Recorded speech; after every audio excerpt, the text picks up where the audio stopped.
All right, welcome everyone. Joining me today is Tristan, aka Twastell from the Seattle area. We're going to be going through his most recent jungle tournament. I believe it was a Cascadia Clash style, so it was about 41 participants. Is that right? That sounds about right. And it was down in Portland this time. Mm-hmm. So the Cascadia clashes. There was one previous in Seattle, and the idea is to try to combine PvP communities from the Seattle area as well as neighboring Tacoma and Portland. So quite a few of us made the drive down from Washington into Portland for this cup. Nice. Now, it's a pretty competitive scene out there. I'm looking at the names from the tournament. I think there was at least one or two ace trainers, definitely a few challengers, and some recognizable names too. The competitive scene in your area seems pretty stacked. Yeah. There's one guy who actually played who hit ace trainer from this tournament. And like you said, there was quite a few high-level challenger players, as well as some good even rival tier players. The guy who ended up winning the tournament swept it 6-0, and he was rival tier. And Wow. ended up shooting up like 11,000 ranks and jumping from rival to challenger in one tournament. Very nice. It's cool to see that, in my opinion. Was he like a very experienced player, or was he just like new to this whole PvP thing? What was his deal? It seemed like he had some experience. I know it looked like from his trainer card he'd done a few previous monthly cups. But yeah, it seemed like he had solid fundamentals. I know he ran the team that Masticore ran. So, good team, and it sounded like he made some good plays. Mm-hmm. All right. Well, I think we should just get right to it. We have the recordings, and we'll just go through them at the same time, and we'll just comment on the play-by-plays on the teams just prior, and I'm excited. Just to preface, my team here is running Vigoroth, Fortress, Lantern, Vespa Queen, Venusaur, and Venomoth. Mm-hmm. So I've elected to not run Noctowl, mainly because I feel I can get most of the same coverage that Noctowl gives me with Fortress. But Fortress has a much closer matchups with the Electrics, and also is usually a bit closer against Vigoroth as well. So that's my team. And I've also elected to run Vespa Queen as a pretty hard Vigoroth counter, and then Venusaur and Venomoth as two alternative Vigoroth counters that can also counter Wigglytuff. Yeah, it seems like it's a good balance of bulk and glass cannon types, with Vigoroth being so prevalent. There's not as many like super effective glass or bulky mon out there. So like relegating to Vespiquen, Lantern. I mean, a lot of people run Noctowl, but in our case, we're running the same team, and that Vespiquen comes in really nice. And then looking into the round one opponent, BS4U, he ran Lantern, Ivysaur, Beedrill, Vigoroth, Noctowl, and Wigglytuff. Okay. So he has Noctowl, and my team is fairly weak to Noctowl, with 4 of the 6 losing to it. So I do expect him to use Noctowl against me. So I believe I used a Vigoroth Lantern core, I think, in most of these matches. And then I like the look of Venomoth here as well, as it beats his Ivysaur, Beedrill, Vigoroth, and Wigglytuff. Mm-hmm. So that seems like a solid third mon to pair with that Lantern Vigoroth core. Awesome. All right, so let's hop into the first match now. Okay. All right, so we're going up against BS4U. Just heard the lineups from Tristan here. I think you elected to lead Venomoth here, right? Is that what I saw? Yeah, I Okay. believe so. So really it'd be unfavorable if he gets like a Noctowl in the lead, but we got Wigglytuff up against your Venomoth. Very favorable matchup for Venomoth. Those Confusions are going to do a ton of damage. It's not liking Charm damage, but surely those Poison Fangs are going to take a ton of HP out of that Wigglytuff, really forcing shields. So at some point those Poison Fangs have to come out, and sure enough they do. Poison Fangs are going to charge much faster than Wigglytuff's charge moves, mainly because of Charm being such low energy gain. So out comes the second Poison Fang. I think you're able to piggyback off yourself just there, gaining an extra turn, possibly. Out comes the last shield of the match. At this point, very favorable situation to be in. Both shields are burned out. Venomoth is on low HP. Expect to forego the shield, and sure enough, you do. At this point, even with the Ice Beam coming out, finishing up that otherwise favorable match, seems like it's worth it here to just forego that shield, farm up on Vigoroth.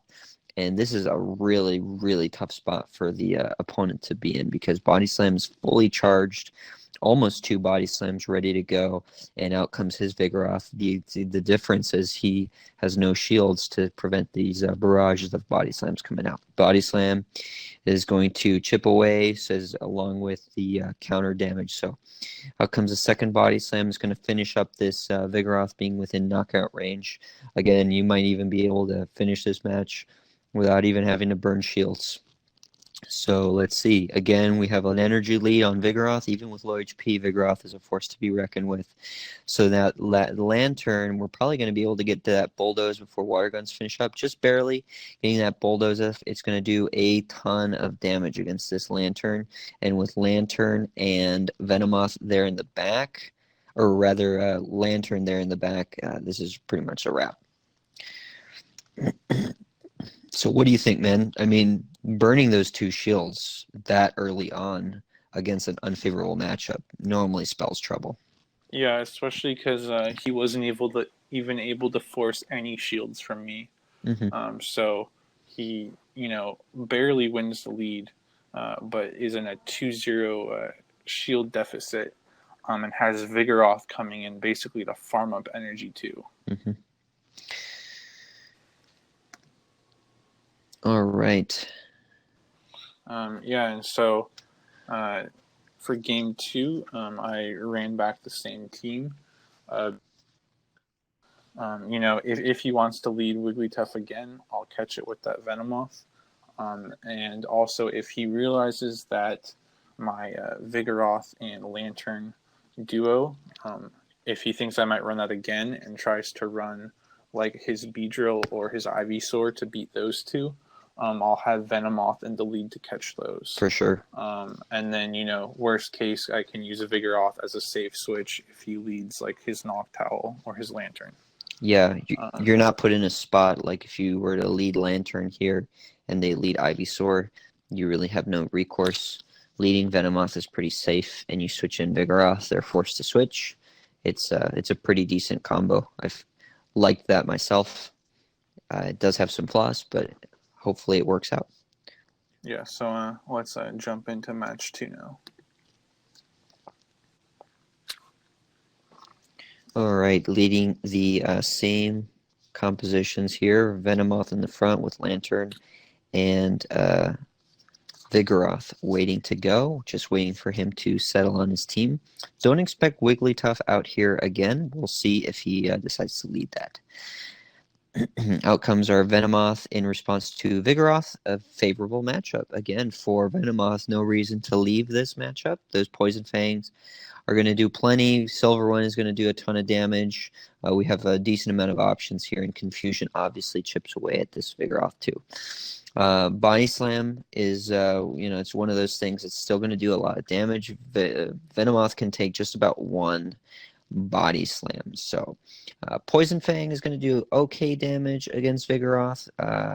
Silverwind obviously is better, but it does take a little bit more energy. So if he decides to shield that Poison Fang, does kind of spell bad news. So forgo the shield. Venomoth is going to be low on HP after this matchup, but that's okay. It's going to be able to finish up Vigoroth just with that extra confusion left to go. Full energy Venomoth with Silverwind all ready to go is going to be a huge threat to whatever coming in. So expecting a shield to come out of this Lantern just to block the expected Silverwind, and sure enough, he falls for the bait. We're able to get another Poison Fang in and at least getting some damage. So either he goes for another shield, or we get just a little bit more chip damage from that Poison Fang, which is fine against that Lantern.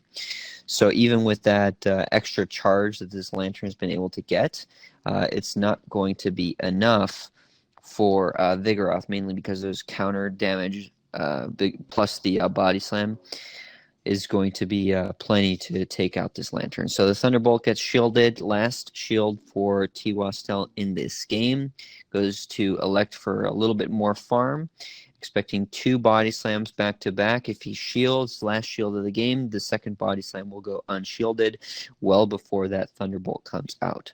Goes for the shield, second body slam comes out. This will most likely knock out this Lantern. Very calculated move because now Vigoroth is going to come in with a little bit of energy against whatever comes last. And out comes that Wigglytuff. We're going to lose this matchup, but if we can go down guns blazing with a couple body slams, that's always kind of nice. Out comes the body slam. It's going to do a decent amount of damage, neutral damage to Wigglytuff. We get all those bubbles in, which is nice, and the last body slam just barely doesn't come out. I think that was a little over tapping there. And Lantern is going to be able to tank this Play Rough that I'm expecting to come out, and Charm is doing a decent amount of damage, but it's gonna be a GG in favor for Lantern. So well played. That lead is rough. It's risky to run Vigoroth in the lead, don't you think? Yeah, it's definitely viable though. And yeah, at the end there, Lantern's just tanky enough that it's able to just tank all those moves and chip down with that water gun damage. Yeah. So yeah, that's round 1 there. The Venomoth lead worked quite well as it had favorable matchups against both of his leads. And I'd say the opponent, didn't really play those lead matchups out too well per se. Had he led perhaps a Noctowl with a Beedrill in the back, that may have given you a little bit more trouble. Yeah. Right, because that Noctowl forces the switch out for Venomoth. You come out with Vigoroth, and he brings in Beedrill. You're gonna force shields on him, but at least he comes out most likely winning in that scenario. So yeah, I also just don't think that Wigglytuff was necessarily a great choice on his end to use against my team. Because I have the 2 poison types, Fortress, and then Vigoroth is like fairly even depending on shields, and also my Lantern, I actually powered up a different Lantern and dropped, I think, 100-something thousand Stardust to make a new Lantern. Oh, wow. That would have the bulk point for the 1 shield Wigglytuff matchup. Wow. So I just, wanted to cover my bases there. And so, my team's pretty well covered against Wigglytuff, so I think that on his side, bringing it may have been a mistake, and he may have been done better off if he'd brought Noctowl or the Beedrill or the Ivysaur. So yeah, and now we can start talking about round 2. I got paired up with Hang PJs, who was the top-ranked player in the tournament coming into it. And his team was Venusaur, Vigoroth, Noctowl, Beedrill, Lantern, and Fortress.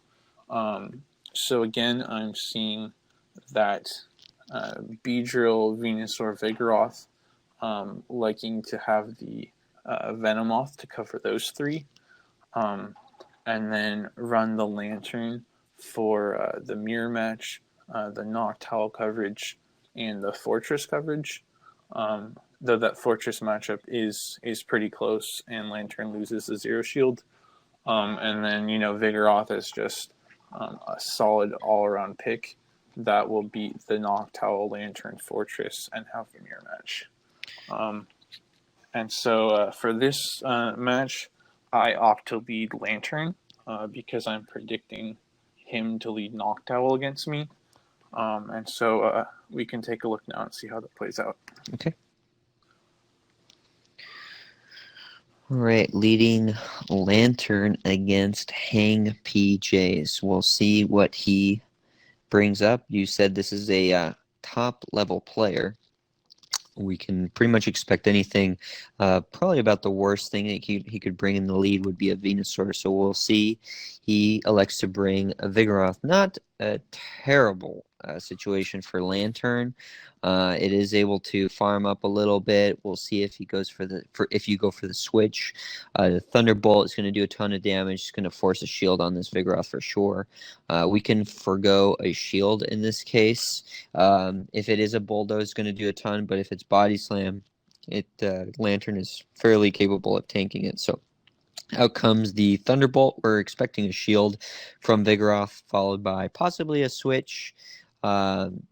And no, he goes to stay with the Lantern. So maybe going to conserve shields, be it a shield disadvantage from a losing matchup, possibly. We'll see. Not going to be able to get that last Thunderbolt before Vigoroth takes it out with counters. Now, this Vigoroth has a lot of energy coming into this match, so even Venomoth is going to have to expend a shield at some point because 2 Body Slams is just a little bit too much against a enemy Vigoroth. So Body Slam comes out, goes shielded. Venomoth is able to finish up this Vigoroth. Barely not in time for the last Body Slam to come through. Expected to connect. Again, this shield is going to be more valuable than conserving Venomoth with a lot of HP, but Venomoth now has a ton of energy gained. Is able to do quite a bit of damage against anything else that comes through. So Vigoroth is down, so out comes Fortress. Silverwind is going to do a decent amount of damage compared to Poison Fang, which is immunity tier resistance. Silverwind at least will do some, so maybe getting the boost out. We did not get the boost. Out comes Vigoroth against a energy-led Fortress, and Noctowl comes out in response. He's just trying to save his Fortress for that Venomoth matchup. So at this point, we're kind of in trouble here because we have to use that shield against the Noctowl Sky Attack, and he's in a position where he can probably save shields if he wants to.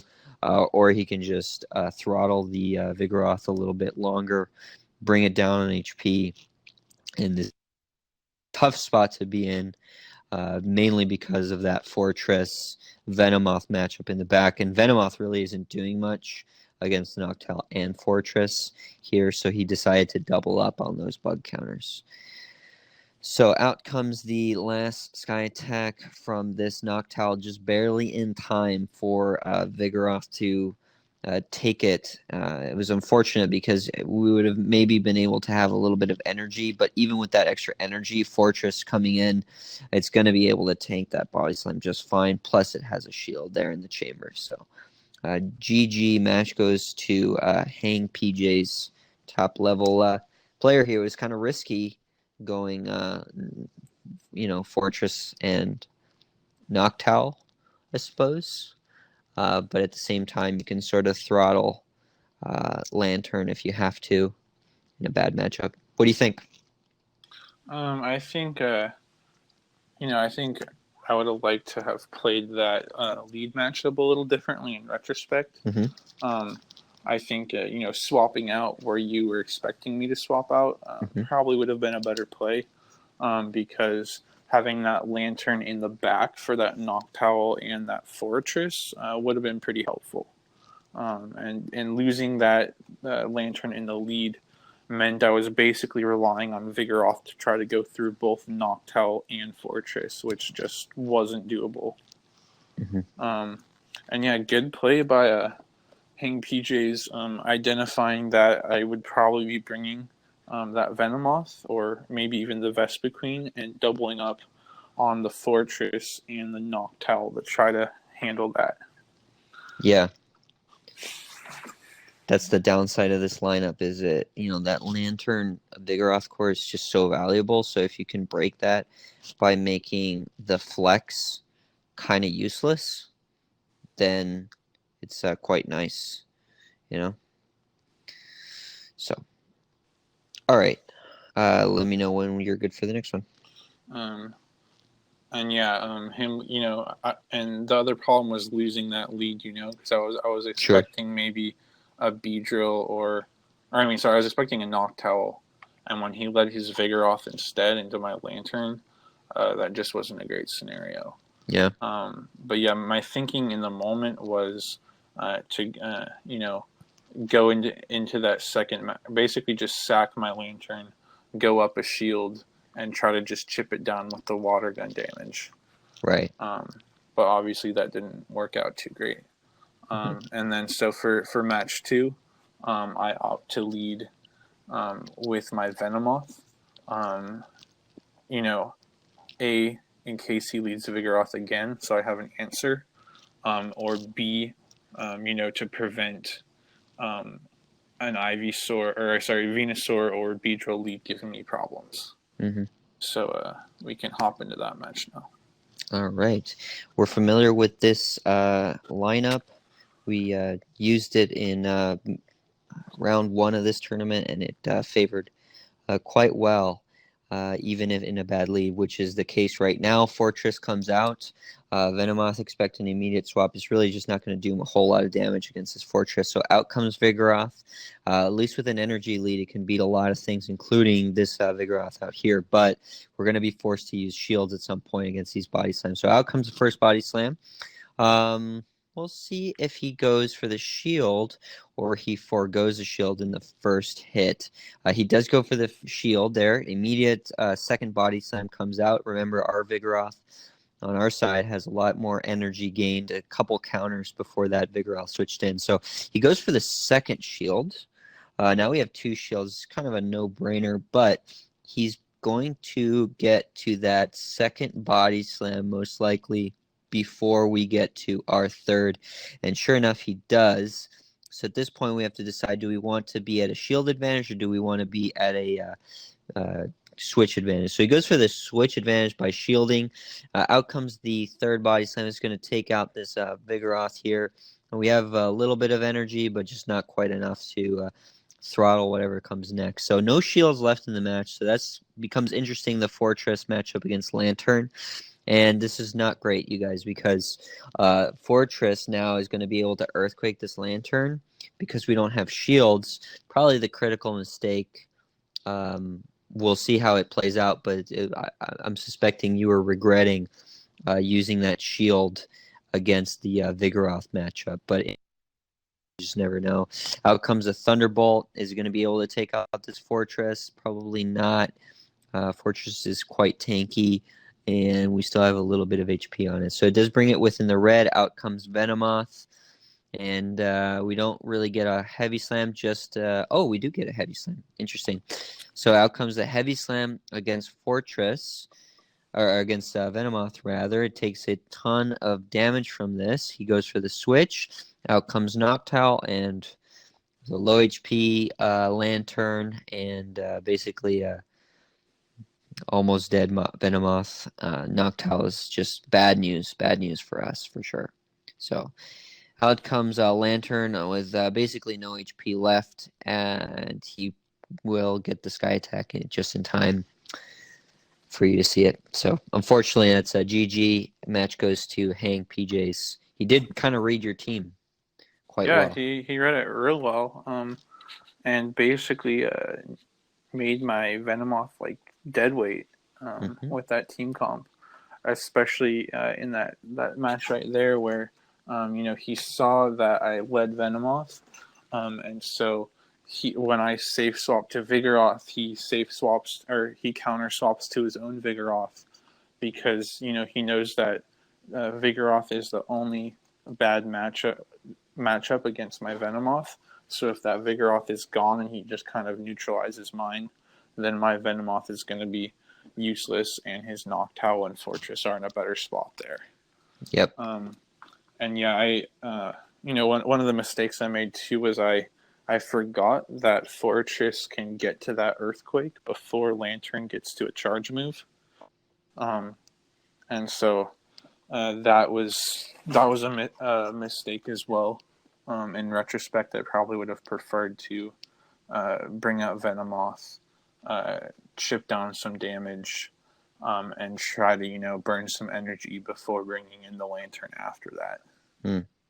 And also, like you noted, I would have liked to have, in retrospect, kept that shield, and go in with switch disadvantage. But I was just worried about like a Beedrill or a Venusaur in the back. Yeah. Paired with that Fortress would have given me some problems without switch advantage. Alrighty. Well, the next match was Kenatron 7, right? Yeah, and Kenatron's team was Venusaur, Vespiquen, Vigoroth, Noctowl, Magneton, and Lantern. And so, again, I'm going to rely on that Vigoroth Lantern core because I'm going to be expecting Noctowl. And the Lantern also is going to pick up that Magneton win as well as the Vespiquen win. So the Lantern seems pretty solid here. And in this matchup, my Venomoth isn't quite as good, and so I elect for the Vespiquen instead, as it is a harder Vigoroth counter. It has the mirror against Vespiquen. It loses to Lantern, but can go pretty close, and it also beats that Venusaur.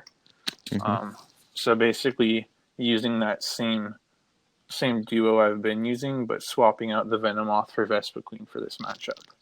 And in match 1, I decide to lead Lantern, expecting a Noctowl lead. All right. So again, the sort of downside of leading Lantern is just very hard to recover from a grass-type lead. So we'll see how this plays out. Noctowl comes in the lead. Excellent matchup to be leading a Lantern and expect a swap out. But Noctowl doesn't need to be in a huge rush other than the fact that water guns are going to charge up quite nicely on this Lantern. So we do have the lead advantage with Lantern. Tristan goes for not swapping here until after the Thunderbolt locks in. So we're expecting a Thunderbolt to come in before the Body Slam's overcharged to 2, but we can just shield this at this point and just capitalize on our energy gain because Vigoroth is going to be able to get a ton of energy on this Lantern. So out comes the Body Slam. This is within knockout range of Lantern, so we'll see if he elects to shield. Probably will, mainly because Lantern is not going to be able to get to that second Thunderbolt in time. So out comes Noctowl again in response. Different Mon to deal with Noctowl, so maybe he just doesn't have a really good counter to Vigoroth in his 3. Maybe this was a misplay, or maybe he just wanted to have Lantern be dead weight. But we'll see. We'll see why he chose to bring out Noctowl. Noctowl gets a Sky Attack in. Vigoroth tanks this. We still are even shields, but those Body Slams are going to add up as Noctowl tries to charge desperately to that Sky Attack. So goes for the shield. Now we're at the last shield of the match. Don't expect shield to come out in response to the Sky Attack. A little over tapping there. That's fine. It's a shame that the Vigoroth had to go down with energy, but it also means that Lantern can farm. So we have a lot of energy to be gained from this matchup. And you go for the shield or the switch. I'm kind of curious why. That was a misclick. Yeah. So a little misclick there. We'll see if it totally punishes the result of this match. He is obviously not going to switch out from this. And it's not like Vespiquen has a horrible matchup against most things. So if it's able to just take this down before the last Sky Attack, it should be in good shape. But it's not. Barely able to get that last Sky Attack out. So now we're kind of in trouble because it's going to do a ton of damage, and it pretty much knocks out that Vespiquen -1 hit, and both Noctowl and Vespiquen are taken out. But this Magneton is barely not able to get to its charge move. I'm kind of surprised. If it had discharge, it should have been able to get it out. So it might have not been a legacy. Maybe it was a Zap Cannon. We'll see if it's actually a legacy or not. And he's maybe trying to piggyback on himself or something like that. So discharge does come out. If he gets another discharge, he'll be Lantern is in trouble. But Watercun is able to come out in time and knock out that Magneton, which has a favorable match anyway. So, yeah, when I saw that switch, I was like, what happened there? Yeah, that was like a misclick. I didn't mean to switch at all, and it just happened. And I was like, "Oh, well, I guess I have to deal with this now." Yeah. Luckily I had that shield advantage there, so I was able to shield the one sky attack, and then chip some damage down with that X scissor, in order to basically trade. But it would have been a much cleaner win if that swap hadn't happened, because Lantern would have been able to farm Noctowl pretty comfortably. And then have either a Thunderbolt or a Hydro Pump to unload on the Magneton in the back. Hydro Pump would have just nuked it. Yeah. It's a one hit, right? One hit knockout? Yeah, I believe it is. So then in the fourth round, right? So that was game 2 or round 3? Yeah. Okay.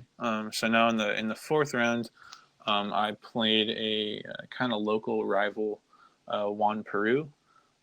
He's the guy that I had to beat in round 7 of the first Cascadia Clash in order to sweep that cup. And in that match, the 2 games I won, I had like 1 HP left in both of them. And then he and I have matched up in 1 or 2 other local cups since. And they've all gone to 3 games, and it's always a tough match against him. We actually didn't do the second match versus Kenatron. You led Vespiquen, and he brought in Venusaur. Oh, whoops. Okay. Yeah. I was like scratching my head because I thought we didn't see it. Yeah, so we still have one more from Kenatron, and then we'll do Juan Peru. Okay, yeah, whoops. But yeah, so playing against Kenatron, and leading Vespiquen, in case he leads that Venusaur. Which he does. Yeah. All right.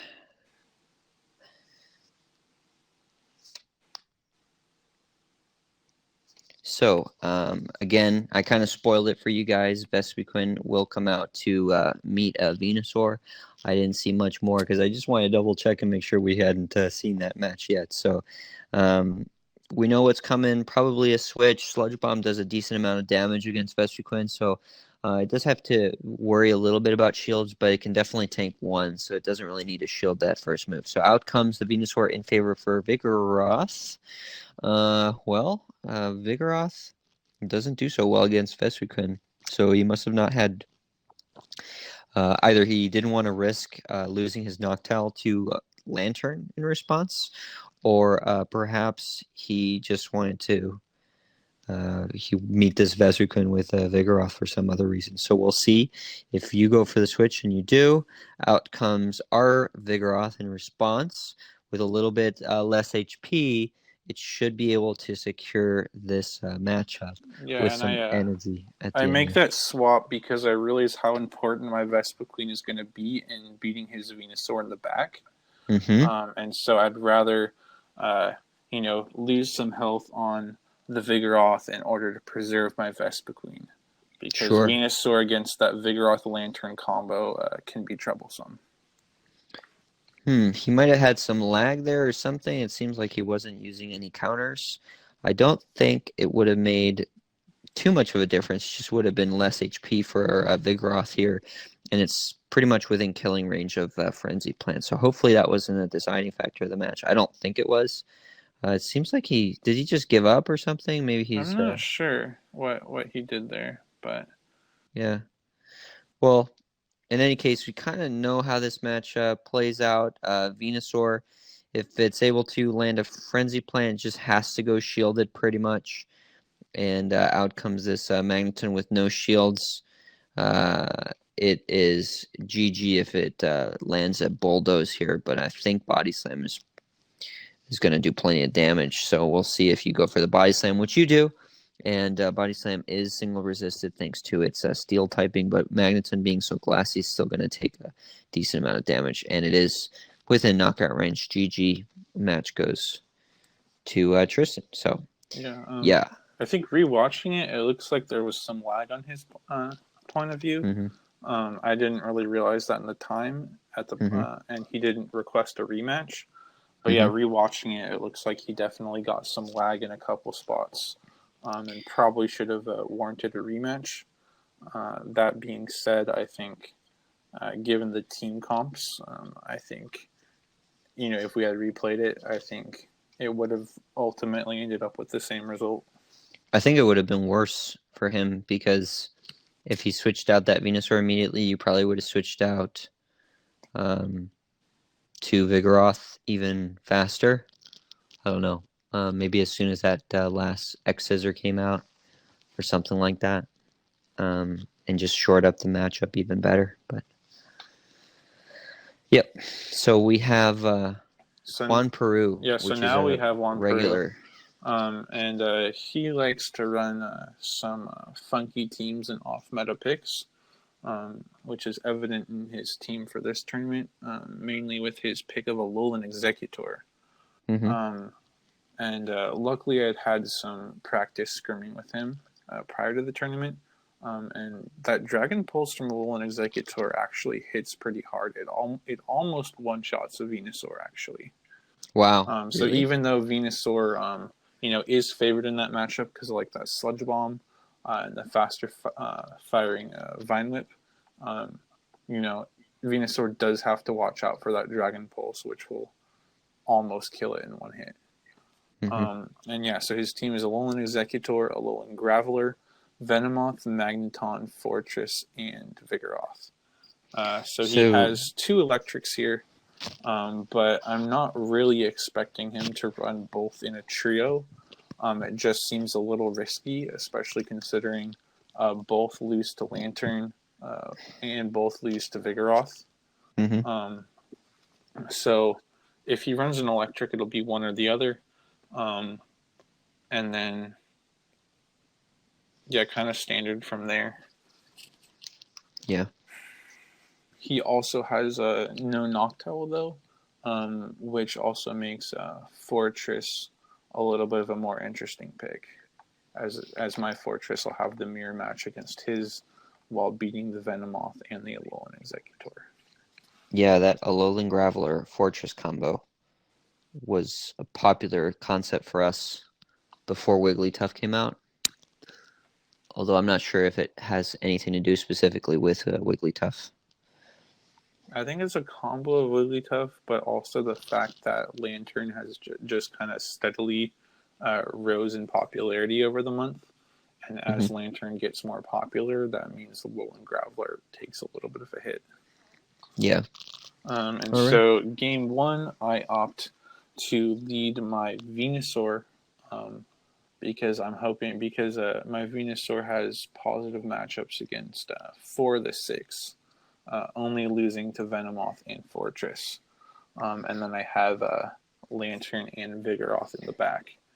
So keeping that Lantern Vigoroth core here, since the Lantern has favorable matchups against the Fortress, the 2 electrics, and Venomoth. It seems like a good pick. And then using that Vigoroth as a safe swap.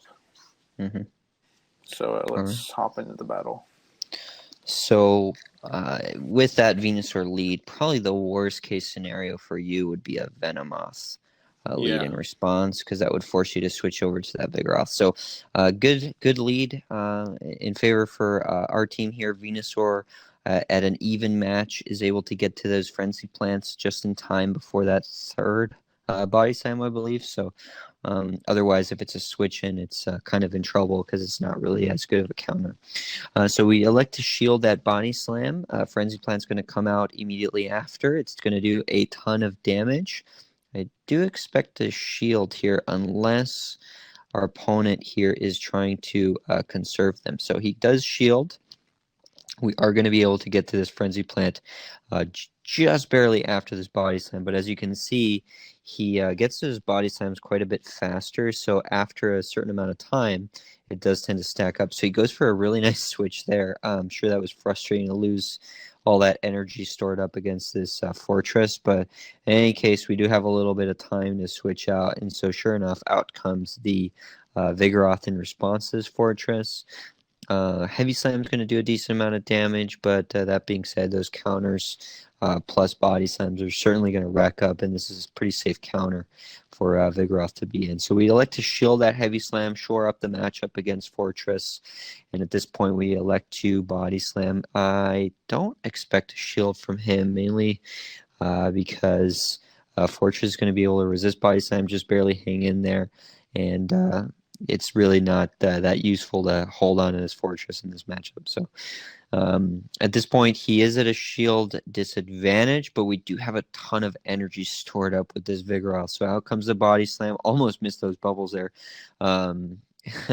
We're up against the enemy Vigoroth with a shield, so he's going to be able to shield that last Body Slam if he wants to. Kind of expecting that. He doesn't want your Vigoroth to just run through his whole team.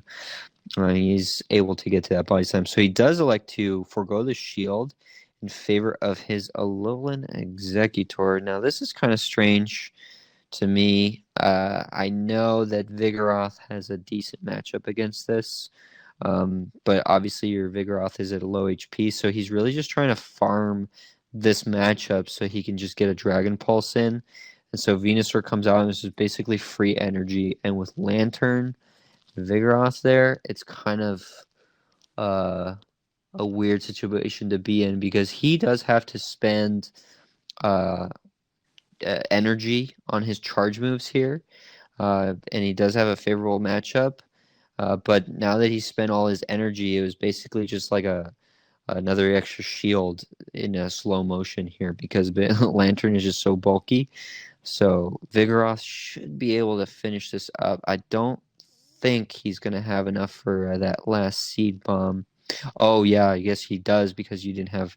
I kind of misremembered that. I thought you had more energy with that Vigoroth. So, solid play on him. I think what sealed the match was just, or what was a defining moment in the match was that Fortress tanking the Frenzy Plant from Venusaur. Oh, definitely. And then, another thing in retrospect is, I think if I had gone for a bulldoze against that Fortress, that could have made a big difference too.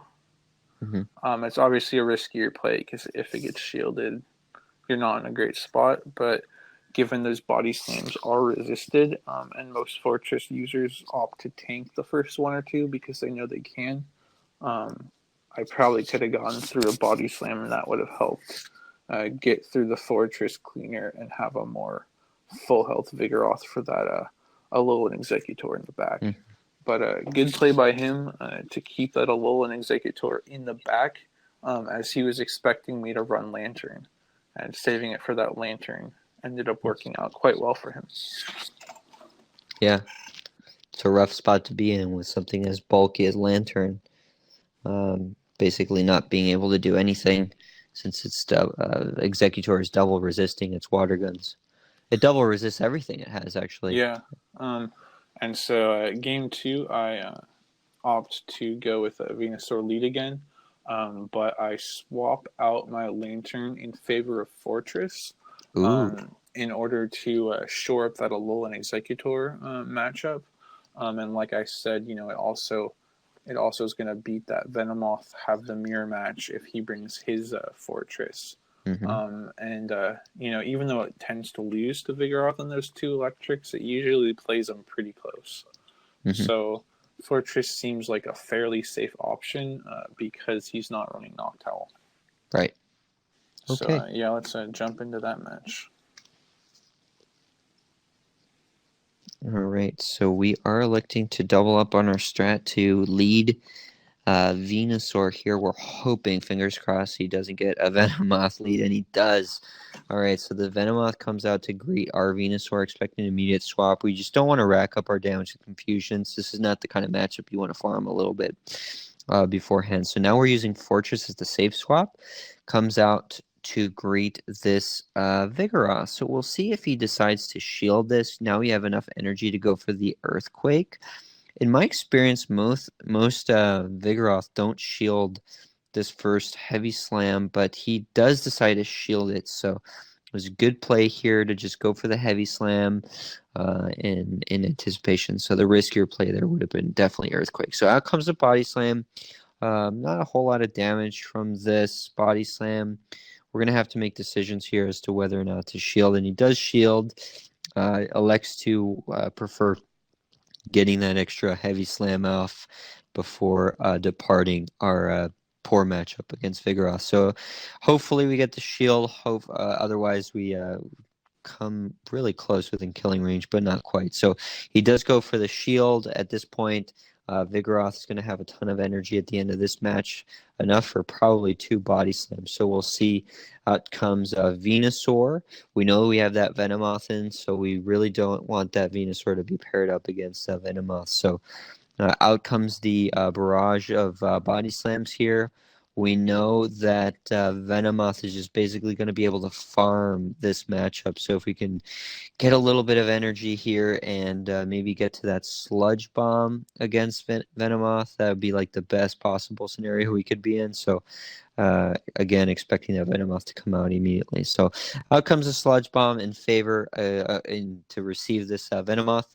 And we'll see if he's able to take out the Vigoroth. So you go for the immediate switch. I think that was the right play. You just don't want an extra little bit of energy on this Venomoth. And we do have that shield left.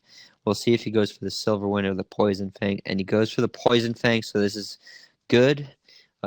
Silver Wind would have been devastating to be taking a Silver Wind from this Vigoroth. So very risky play, but very, very nicely done. So that Body Slam does finish off Venomoth. And now the tides have kind of turned because Graveler is not the greatest thing to have shields down against the Vigoroth in the back. So that, I think the defining moment there was you not shielding that Silver Wind or that Poison Fang, right? Yeah. Because if it had been a Silver Wind, it would have been pretty much GG. That Yeah. Graveler would have been able to take out what was left. So Been very nice. Interesting adjustment by him, probably realizing that his Alolan Executor kind of gave me trouble in game 1 and expecting me to kind of rebuff my team against it, and so opting to not bring it in that second game. So then the third game, I opt to I opt for that Fortress Vigoroth again, but decide to bring a Lantern and use it as a lead, hoping to catch either the Electrics, his Venomoth, or his Fortress in the lead. Okay. So let's hop into that.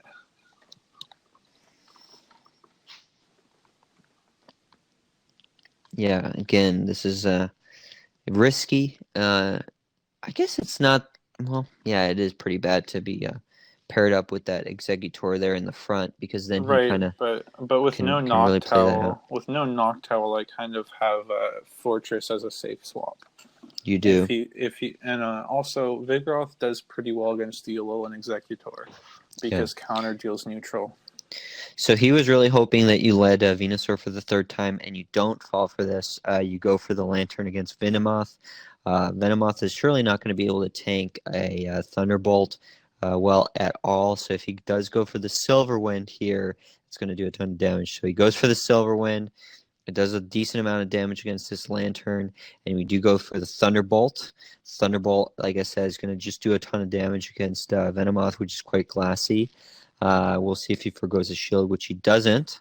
Not go there. It kind of means that he's forced to use that Poison Fang, and then you go for the shield. But being at equal shields from this matchup is not the worst place to be in. I think he's going to be able to get that Thunderbolt in time, and you are. Great. Thunderbolt comes out, forced to shield. I don't expect him to shield this Venomoth, but he might. So anyway, Venomoth goes down, minimal energy on this Lantern, and because he doesn't have Noctowl, we really don't need that Lantern to do anything else. So being equal shields, not too much energy on this fortress. It's a pretty good spot to be in. So Vigoroth comes out, is going to be able to deal with this fortress just fine. We'll see if you go for the Bulldoze or the Body Slam. Just go for the safer Body Slam. It would have been risky to go for the Bulldoze, as you say, but Body Slam comes out. Don't expect a shield from Fortress here. And he's barely able to get to that Heavy Slam just before your second Body Slam. So you do elect to shield here. Probably the right call, mainly because you do want to get those Body Slams in on this Fortress. You do want to shore up this positive matchup so that your Fortress doesn't get caught against something like an Alolan Gravel or something like that. So in any case, no shields left in the game. We are able to, oh man, he's able to get that Heavy Slam just before you. So we'll see if this knocks out this Vigoroth. If it doesn't, it's going to be like super close. So anyway, Vigoroth does go down with a full Body Slam and left. It looks like I was trying to farm there a little bit. This isn't horrible because now if he brings in a Alolan Graveler, well, he doesn't, so he brings in Vigoroth. But if he had brought a Alolan Graveler, it would have been fine because you would have just been able to nuke it with an Earthquake. So you elect to go for the Heavy Slam here. Probably the right call. I'm kind of curious as to whether Earthquake would have just straight up knocked him out or not. So we're expecting a Bulldoze here. We'll see if he goes for the Body Slam instead. So Bulldoze does come out, and now it's just a race to who can take out via a charge move, and he's barely able to get that Body Slam. Yikes. Down to the wire. Down to the wire. This must have been like a bummer losing with this. Well, it's more of a bummer too because it's hard to pick up on. But if you notice, there's a slight hesitation there because I tried to undertap and then realized afterwards that you can't undertap with a one charge move or a one turn move. So I tried to get a little clever there, thinking I could undertap to get my Heavy Slam sooner. And that ended up coming back to bite me because I think if I had just gone for pure Bug Bites, I would have beaten him to that final charge move. Because if you notice, I had a full charge as he fired off the Body Slam. Yeah, bummer. But we learn from these plays, and I'm sure you'll be less likely to forget that in the future. So so that's one I'm definitely have been kicking myself over. Ever since. I'm just looking it up right now. It looks like an Earthquake does 78 damage to Vigoroth out of 148 HP. Can you look up, are you looking up on PvPoke? Yeah. When you click on the charge move, which has better DPE? I think Earthquake does.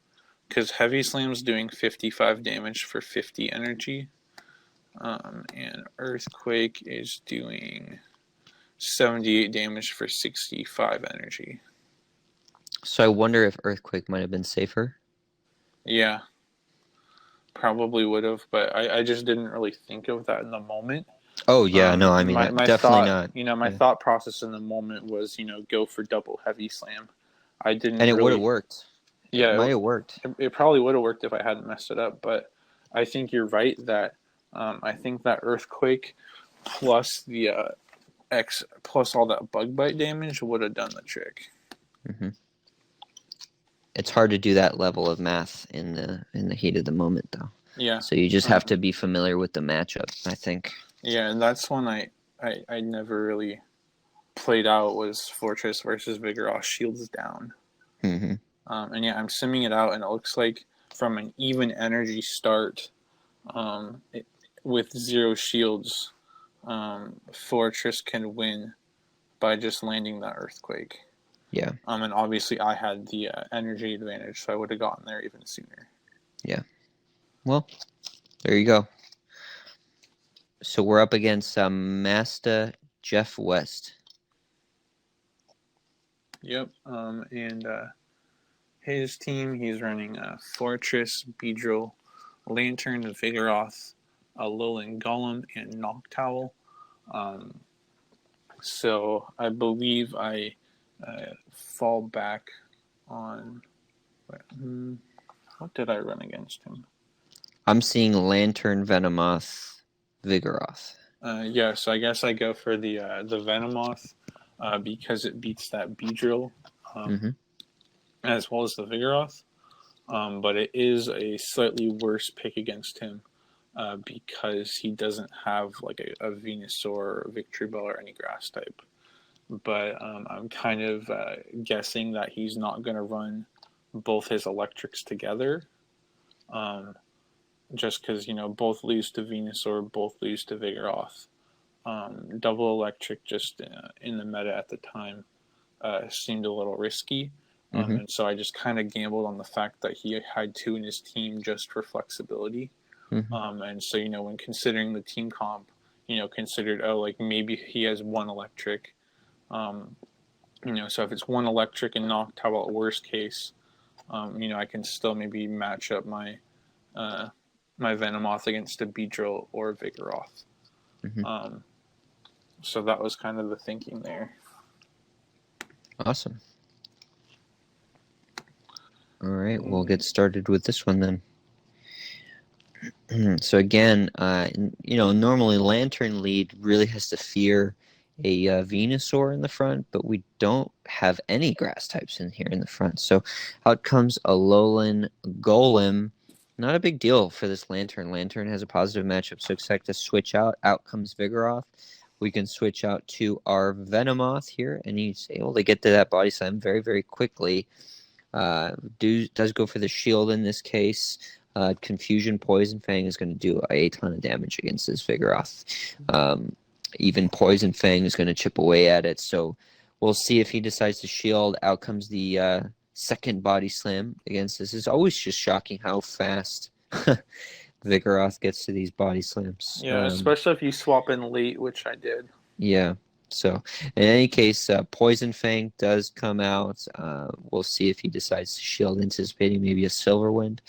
At least here, Confusion is racking up damage. And I think you tried to under-tap there for a second, but seems like you... I don't know if he just got to the Body Slam faster, but it seems like you were just about ready there. So anyway, you do get to that Poison Fang just in time. So I guess it was just charge move priority at that point. So anyway, Vigoroth does go down. Now he's got Noctowl there. We're gonna probably be able to get a Poison Fang. Oh, just barely not. So in any case, Lantern is just going to be able to farm this matchup. If he decides to shield, it's basically a wasted shield against this against Lantern. Mainly because Noctowl is just going to lose this match, and Nightshade further seals the deal for Lantern here. So he does. Because Nightshade is actually worse than Sky Attack against Lantern. It is. Because I think it does about the same amount of. I think it does like the same damage, but it costs more energy. So you elect to go for Thunderbolt. And I guess you're just trying to not like overcharge too much. Yeah, I don't know why you. Yeah, I went for an undercharge. I didn't. I wanted to do some damage because he's too far away to take down with just Water Gun. But if I went for a full charge Thunderbolt, it would have KO'd and I wouldn't be able to farm. Right. So if he does get to that Rock Blast, which he doesn't, he would have been able to take out the Lantern. But with Vigoroth there in the back, it's not a big deal. So anyway, Lantern does take out this Golem, and that's GG. Match goes to. I think he had the energy for a Rock Blast, but he was trying to KO with fast moves, so he'd have a chance on the Vigoroth in the back. Because he knew if he took out my Lantern with Rock Blast, he'd just get countered down. So he was probably trying to save up for a Stone Edge, but just couldn't pull that off. But yeah, I went for that under tap play, hoping to farm. But then once I got the shield, I knew I was in a pretty safe spot where I could just KO the Noctowl at that point, and then Right. had two favorable matchups against the Alolan Golem in the back. Okay. Yeah, I'm not sold on it. I haven't seen a single team without Vigoroth and without a grass type that I haven't liked, if I'm honest. Yeah, because especially without the grass type, it just makes it a lot freer for an electric. Yeah. And Namely Lantern. yeah, mostly Lantern, but even the other ones. And especially because you could start considering like Lantern as somewhat of a safe switch if they're not running a grass type. Mm-hmm. But with the grass type, you never want to swap it in case they have like a Venusaur or Victory Bell or something in the back. Mm-hmm. All right, so let's hop into game 2 here. Yeah, I don't even see what you led, so we're just going to have to see it through the match. Yeah, looks like I led Venomoth in case he tried to counter that Lantern lead. Yikes. So Venomoth is met with a Fortress. Fortress is a hard counter here. We really do want to get out of that matchup as soon as possible. Vigoroth goes for the safe switch here. We'll see if he switches out with a ton of energy. Not the best switch here. Lantern, he's basically sacrificing it. So I'm not sure why he did that. We'll see what other Mon he had as the third, but I think this is well categorized as a misplay just because Lantern is going to be able to do much, especially against high energy Vigoroth. So in any case, Thunderbolt will come out eventually. Expect a shield here. Might as well just capitalize on this energy since we were able to take this Lantern out, win the switch advantage at the expense of a shield disadvantage, and have just a ton of energy with this Vigoroth ready to go against whatever comes next. So out comes Vigoroth. So yeah, his team was just basically kind of weak to Vigoroth. Not sure why he didn't just immediately switch to his own Vigoroth, but in any case, he does switch back to Vigoroth, and we're able to get that last body slam off before Vigoroth parts ways to this matchup. We'll see if he shields. He does shield. He wants that Vigoroth to be in well amount of HP for whatever comes next, which is Venomoth. Venomoth might as well use it here just because it's got a bad matchup against Fortress. So immediate switch over to Lantern. If this is an Earthquake, it's going to be rough, but I don't think he's had enough energy to get to an Earthquake here. So he goes for the Rock Tomb, which arguably is the one of the worst charge moves for Fortress in this meta, exactly for this reason, because we're basically able to just farm this matchup unless he's got Rock Tomb and Heavy Slam and Earthquake. So with a Heavy Slam there, it's really not a threat at all to Lantern. So we're able to just do a lot of chip damage with these water guns, and we'll see if you go for the shield, which you do. Safer option here. I'm expecting this to be a Rock Tomb. Sure enough, it is. I don't think that would have knocked out the Lantern. But we'll see what it does to the the Vigoroth coming in next. So he's able to get that body slam since he had that switch in charge move priority. He is able to take out that Lantern, which is kind of a bummer with all that energy. But with Venomoth in the back, I suppose he just went to tap whatever you saw first. But Silverwind probably would have been the safer thing to do here. So yeah, Silverwind would have been safer, but I didn't remember exactly how much energy I had. And I knew for sure I had a poison thing ready, but I wasn't sure if I had a Silverwind or not. And so I elected to go for the charge move I knew I could get off right away because I wasn't sure what the energy of the Vigoroth was at. Sure.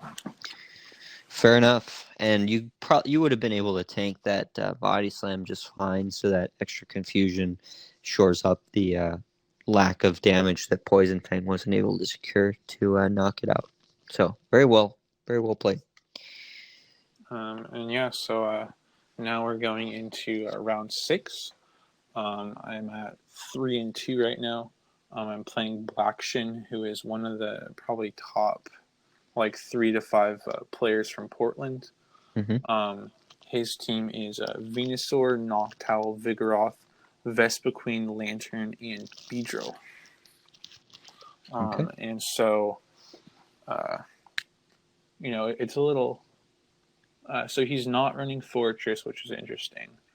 He has that Noctowl, and so, I'm kind of expecting a Noctowl lead here.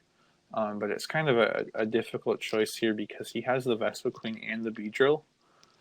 And so, my Venomoth is obviously going to be favored in that Beedrill matchup where the Beedrill beats my Vespiquen.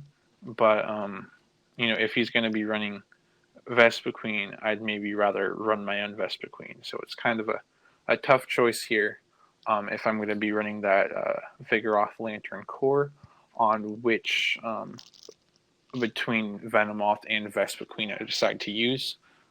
For game 1 here, I elect for Venomoth because it does beat that Beedrill and it has the potential to beat Vespiquen. I believe Vespiquen has to shield bait to win the one shield matchup.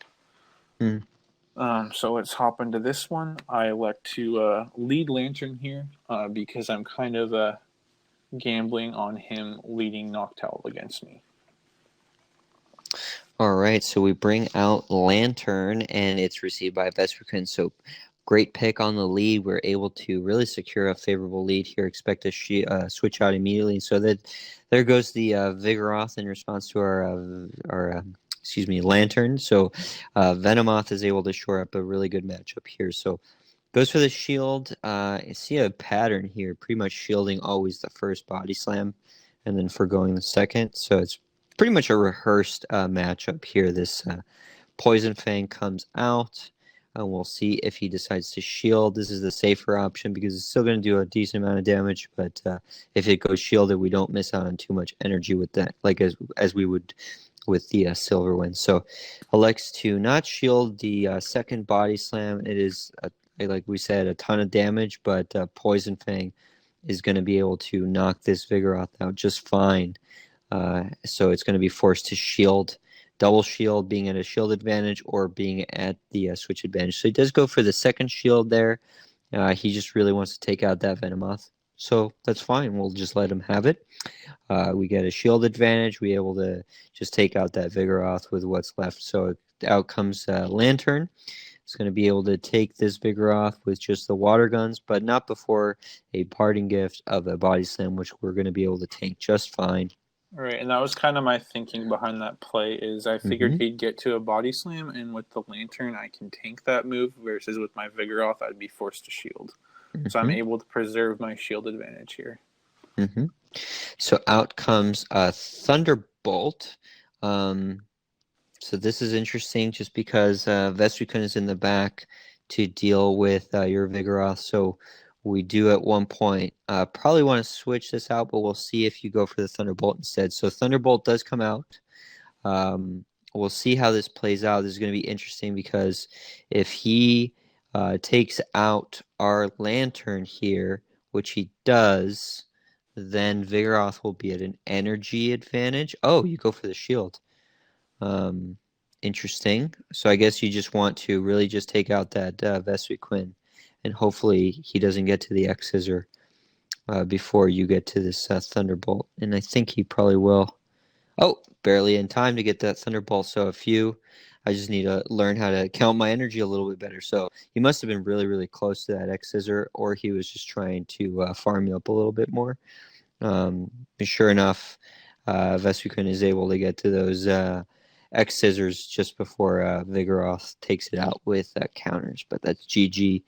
The match goes to Twastell here. Oh, Power Gem. That's interesting. I wasn't expecting a Power Gem there. It's not like it mattered, but... he probably figured that he only had enough energy to get off one charge move, and so was going for the higher damage option. Yeah.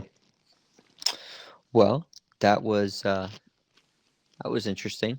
Trying to think. I guess you had a shield advantage, which I tend to forget when they burn both shields there in the first matchup. But yeah, solid lead there. You don't want to be caught with your Vespiquen lead against Lantern for sure. Yeah, but I did switch a little late, which is partially why I think I lost that lead. Hmm. But being able to keep that shield advantage ended up paying off quite nicely. Hmm. Because I don't think I would have won that without the shield advantage. Right. Yeah, because obviously his lantern was going to take out yours, Yeah. and yeah, it was just wouldn't have been good. Wouldn't have been good at all. So. Yeah. So game two, I opt for the same trio but with a Venomoth lead. Hmm. Um, and I kind of do that because I'm kind of expecting him to realize that um, that trio I just ran is a little soft to both his Beedrill and Venusaur. Hmm. And so I'm kind of expecting him to bring one of those and potentially in the lead. We've talked about how scary a Venusaur lead is against my team if I'm leading the Vigoroth or the Lantern.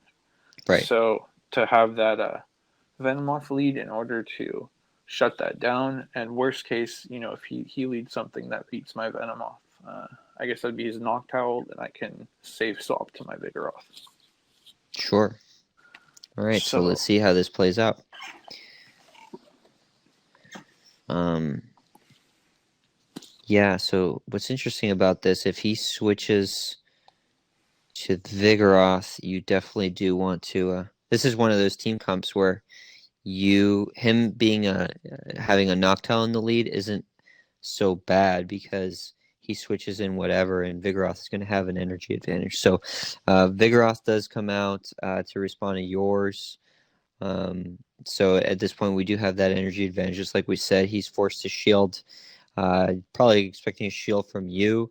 And you are going to be able to get to those body slams quite a bit quicker than he is. So um, out comes the body slam in response to his first body slam. So we'll see if he decides to shield, which he does. Now we're at a shield advantage to this Vigoroth. He's going to need to use that body slam if he wants to win. So you elect to shield. We're going to be able to farm it just a little bit and then use the body slam. That's the play that I'm expecting here.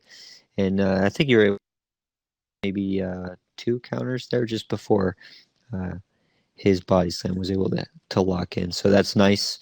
We are able to get just that little bit of energy. I don't think it's going to be enough to get to that body slam to whatever comes next, but we'll certainly try it. So Venusaur does come out. Vine Whip's going to be able to finish this just barely. I think that was some overtapping there, probably, right? yeah, it looks like it might have been. Hmm. So Sludge Bomb is expected to come out. Venomoth has an excellent matchup here. He just basically farms Venusaur quite nicely. I mean, certainly he doesn't want to be taking too many of these Sludge Bombs. So we do get a shield there, and this is a wrap because Noctowl has got nothing on this Lantern, especially even shields and lower HP. Sky Attack, Psychic, it really doesn't matter at this point. Um, it really sealed the deal. What I was saying at the earlier part of the match was that, ironically, with this team comp, a Noctowl lead isn't so bad because you get to switch in a favorable Vigoroth and you still have Lantern in the back to lock it in. So it's one of those situations.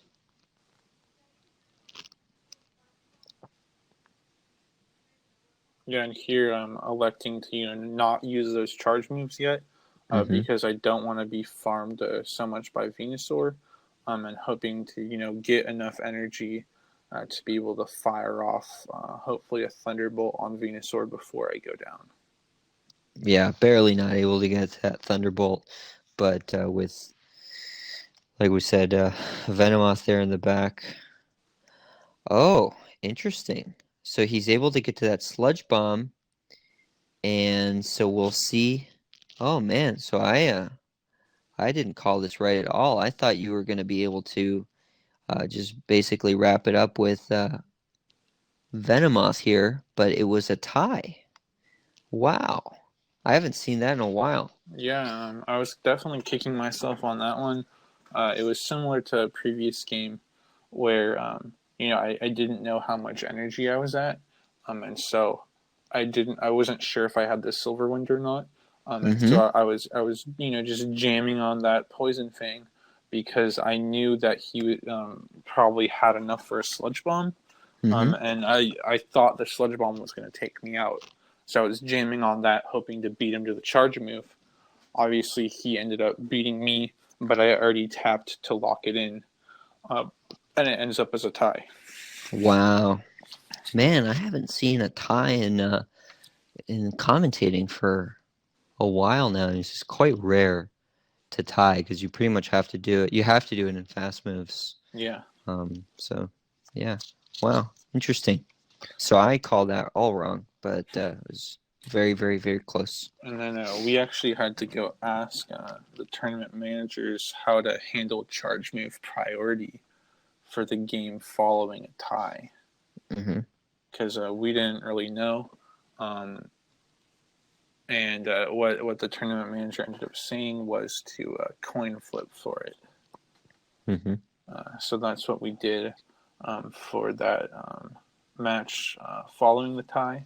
But do note that a tie, like you don't have to like rematch. It's not like when you have lag and you have to rematch with the same teams and same leads or anything like that. It basically just doesn't count as a win for either player, and you just play a new fresh match. That's good. I think that's fair because otherwise you have too much knowledge of what they have in the back, and so it's not a genuine game. Yeah. Yeah. And so it's a fresh thing, and so this game I opt to use my Vespa Queen instead of my Venomoth because he hasn't used his Beedrill at all. Mm-hmm. And my Vespa Queen will have a mirror with his, which I like a little better than the Venomoth matchup there.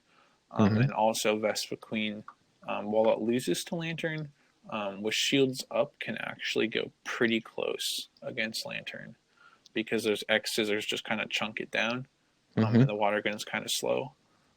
So I opt to drop Venomoth here in favor of Vespa Queen. And so I lead Vespa Queen with Lantern and Vigoroth in the back. What were you going to say? No, I was gonna say I'm kind of surprised that Vesuquin hasn't come out more in this tournament for exactly the reasons you just said, and Vesuquin just it can shore up some matches, and it just doesn't win as big as like Venomoth does against your Venusaur, um, and and I suppose your like Beedrill, for example, it loses, but yeah, so it'll be interesting to see this match. Yeah, so I'm basically gambling here that he's not going to bring Beedrill because he hasn't yet. Mm-hmm. And I suppose even if you lose this match, you still have a third or rather fourth. Exactly. So that was another thing as I felt comfortable making a little bit of a gamble. But this is nice because Vesuquin is met with a Venusaur in the front, so he does go to immediate switch to Noctowl, which is received with a Lantern. So Lantern, again, we're able to farm this matchup quite nicely. I think he had Psychic there. Psychic definitely does a decent amount of damage, but Sky Attack is not. So those Sky Attacks from Noctowl is basically going to do nothing. So we get to just farm this matchup quite a bit. And we really do want, as you say, Noctowl to chip away at this Lantern so that we are not forced to get farmed by a Venusaur. So you do get a bubble here and there. You're just trying to chip away at this Noctowl. I'm sure he was surprised as to why your Thunderbolt wasn't doing a whole lot of damage. So I believe we can forego this shield. Sky Attack is not going to take out this Lantern, and we're going to be able to take this victory without a actual charge move. So Thunderbolt's going to be able to come out against what's expected to be a Venusaur, maybe a Hydro Pump. Hydro Pump would definitely be risky, though. We'll see if he decides to shield. Thunderbolt does come out, and we're just waiting to see whether he goes for the shield, and he doesn't. So I guess Hydro Pump would have been the slightly riskier play just because that Violent does Yeah. act a It lot of looks like I damage. would have been able to get to it though, but it was definitely a Yeah, riskier play, so I opted for the safer option. yeah. Heat of the moment, you just look at the HP and you just sort of, do you want to really be greedy in this matchup or not? So anyway, Vesuken is back again to deal with this Venusaur. X Scissor is going to do neutral damage thanks to its poison and grass subtyping. So anyway, X Scissor does take out the Venusaur. He is at a shield advantage, so that Vigoroth does have the ability to shore up this matchup. However, X Scissor is certainly going to do a ton of damage if it does go unshielded. So we are forcing shields on this matchup, and we don't have to shield all of his body slams, which is a nice thing about Vespiquen. So, uh, Silver X Scissor rather does come out expecting to shield this, and he does. So we're just trying to race to the X Scissors and hopefully burn shields. This is the nice thing about Vespiquen is it's quite tanky. It double resists Vigoroth's counters, and or counter as in the attacks, not his moves. And you do go for the switch, responding to his Vigoroth body slam. We want to save that Vespiquen for later. So you tank the body slam, and we go for a body slam ourselves and take out this Vigoroth with a little bit of energy and plenty of HP. So suppose you wanted to just save that Vespiquen. Just Oh in no, case. I yeah, mean, just that in was the case. last mon, but I just figured it was a safer play Hmm. to not let him get extra energy from the Vespa Queen. Just swap in the Vigoroth. Can tank a body slam, shield if there's a second, chip it down, and worst case, if it survives, I still have a Vespa Queen with some health that can whittle away with Bug Bite in the back. Awesome. Well, there were some matches there that didn't go exactly the way you wanted them to, but I'm sure you learned some cool lessons, especially like the one turn heavy slam or bug bite thing. Going back to it, probably won't make that mistake again, even Yeah, though that wasn't like the deciding factor necessarily. yeah, definitely. The worst part was literally in the car ride down. I was talking with my friends about how you can't like under tap or piggyback with one turn moves, and then of course, even though that conversation took place, I still made that mistake. Hmm. But yeah, definitely good learning points. I learned from that, and then obviously from that round 2 match against Hang PJs, where he didn't bring a hard Vigoroth counter. He basically just brought Vigoroth for the mirror, and opted for that Noctowl Fortress double up, just kind of expecting to overwhelm my Venomoth. Yeah. So you elected to bring Lantern and Vigoroth almost every single game, except for that weird game with The one Peru with the Juan Peru. with Yeah. the Alolan Executor that kind of threw me off my game a little bit. Hmm. So that does seem to be the core to beat for sure. Um, Yeah, Lantern Vigoroth has been really, really popular among top level players, I think. yeah, and especially considering my team comp, Hmm. um, because I have 4 weak to Noctowl, I'm kind of expecting opponents to bring it, and so I have to plan against it. Because if I'm not bringing Vigoroth Lantern and they do bring a Noctowl, it's going to be a lot harder to deal with. Right. Yeah, for sure. So, yeah, thanks for the matches. This is always a lot of fun, and to be able to shoutcast with someone that you can ask them exactly what they were thinking with all these plays. I'd like to ask you, if you had to do this tournament all over again, would you run the same team? Yeah, I think I would run the same team. I mean, I like generally how it plays. Um, but yeah, I think learning some of those lessons, um, especially in that Hang PJs matchup, maybe in retrospect, I would have opted to run my Vespa Queen instead, Mhm. as Vespa Queen is able to beat fortresses that aren't running Rock Tomb, and that would have helped because part of his game plan was to run the double mon that can neutralize my Venomoth. But if I swap that out for the Vespiquen, that can beat Fortress and the Vigoroth. I think I'm looking a little bit better there. Cool. All right. Do you have anything else you want to add before we close up? I think just looking back after we watched these, I think for the most part, I'm happy with the lines I ran. They worked generally well. But I do wish maybe I had run Vespiquen and or Fortress a little more, because they seemed to work pretty well when I used them, but I just wasn't necessarily comfortable using them against certain team comps. Sure. Yeah. It's sometimes it feels like a risky play, but it's not that risky when you think about like what they would run in response to you. And you sort of have to read the player, because if they're running, as we would say, call them like level 1 strats, right? The level 1 strat would maybe be to, bring in a Noctowl for sure. But at the same time, maybe they forego the Noctowl, or maybe they forego something else so that your flex becomes kind of useless. The same way that Hang PJs did against you, Right. which was pretty creative. Yeah. He read my team real well, and not only my team, but kind of what he expected me to bring against him, and then kind of work to counteract that.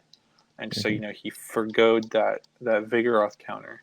And I think part of the reason he's able to do that is that although Fortress tends to lose to Vigoroth, it goes pretty close. Because it can chip down with Bug Bite and Force Shields, and or do a decent amount of damage with Heavy Slam. And it's pretty tanky, so it takes a while to chip down with counter, and also resists those body slams. So, right. It's one of the few things that, although it loses to Vigoroth, it can definitely tank those body slams. So it's kind of like, it's not as devastating as, switching in against a fully charged Vigoroth. Exactly. You just have to watch out for those bulldozers, though, because those are a little more devastating. That's true. All right, man. Well, we're just shy of an hour and a half. Thanks again for the matches, and I'll see you on a future podcast or live stream. Sounds good. Thanks for shoutcasting these. All right.